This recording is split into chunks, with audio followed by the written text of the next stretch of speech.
Hello my sunflowers, this is episode 5 of A brush up in 9 days series, जहाँ पे आज हम लोग बात करने वाले हैं आपके national flag of India and it's symbolic significance के बारे में। ठीक है, अब जो मैं आपको फोटोज दिख रही हैं स्क्रीन पे, यहाँ पे मैंने स्पेशली आपके लिए फ्लैग्स को मेंशन किया है।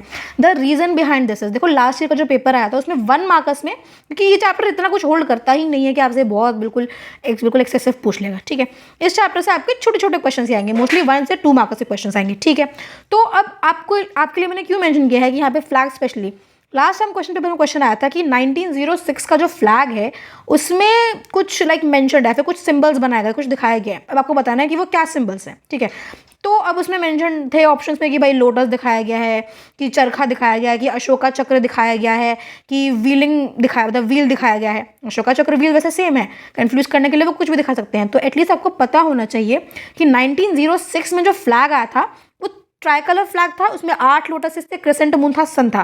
बस इतना याद रख लो, ये भी मोर देन इनफ है। ईयर के साथ फ्लैग को रिजेंबल करो, ताकि जस्ट इन केस अगर वो 2 नंबर में भी आ जाता है कि आपको बताना है 1906 का फ्लैग, बहुत कम चांसेस आने के, बट जस्ट इन केस आ जाता है तो आपको पता होगा ना कि 1906 में मैंने जो फ्लैग देखा था, उसकी जो विजुअल इमेज जो मेरे दिमाग में बनी थी वो था भाई कि वो 8 लोटसेस थे। ठीक है, क्रिसेंट मून था, सन था, ये सारी चीज़ें हो गई। सिमिलरली विद 1921 वहाँ पे 3 स्ट्राइप्स थी, व्हाइट था, ग्रीन था, रेड था, चरखा था बीच में। ठीक है, इसके अलावा लेट्स सपोज आपको याद नहीं आ रहा उस टाइम पे कि भाई वो क्यों आया था, किसने किसको आकर के महात्मा गांधी को बताया गया था कि ये चरखा क्यों लगाना है, व्हाइट स्टिक क्यों लगाना है, कोई ज़रूरत नहीं है। इतना याद है फ्लैग के बारे में, नंबर मिल जाएंगे। ठीक है, पर आपको ये चीज़ याद रखनी होगी भाई 1947 का जो फ्लैग था उसका जो सिंबॉलिक सिग्निफिकेंस है वो आपको बाय हार्ट, बाय मतलब दिमाग आपको कैसे भी याद रखना ही है, बिकॉज वो बहुत चांसेस हैं आने के।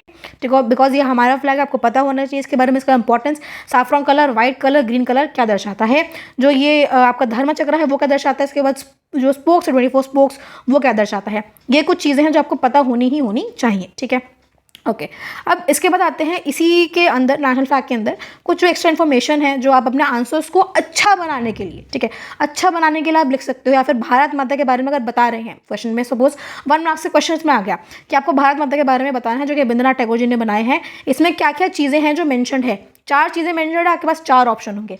या तो आपसे पूछ सकते हैं कि इन सब में से क्या मेंशन्ड नहीं है, तो मैंने आपको 4 पॉइंट्स बता दिए, इसको याद कर लो, फोटो ही तो याद करनी है, इन सब चीज़ों को याद कर लो तो आपको पता होगी भाई क्या चीज़ें मेंशन थी, क्या चीज़ें मेंशन नहीं थी। ठीक है, इसके बाद आते हैं लास्ट इसकी, थोड़ा सा मैंने आपको रीड करने के लिए दिया है यहाँ पे कि एफर्ट्स क्या क्या थे इंडियन आर्टिस्ट के, तो आप इसको एक बार रीड कर जाना ताकि आपको पता रहे कि इस पूरे चैप्टर में यहीं से पढ़ोगे, इसी शॉर्ट से आपका डन है काम, कोई रजिस्टर जाने की ज़रूरत नहीं है। वेल यही था इस वीडियो के अंदर, and stay tuned for episode number 6 that is Bengal school of painting.